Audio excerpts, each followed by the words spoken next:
Oh, hello and welcome to a North Wales side-by-side video.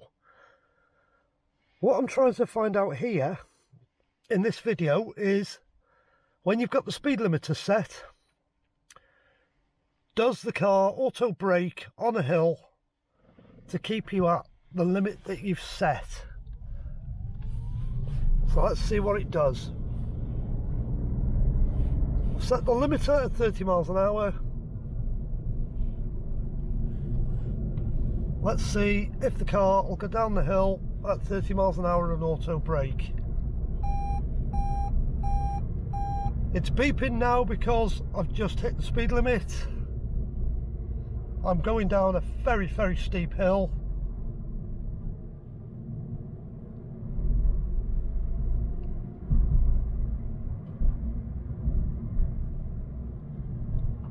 And it very much looks to me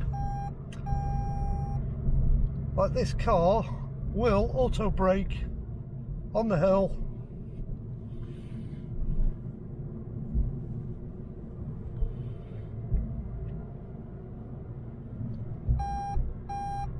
We're still holding 30 miles an hour. I haven't touched the brakes. I'm letting the car do everything.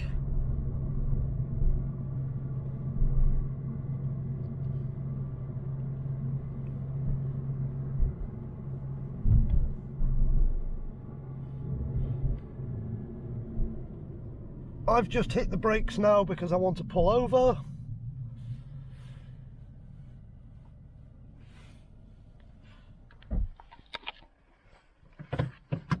Yes, auto braking works when you've got the speed limiter set and you're coming down a hill.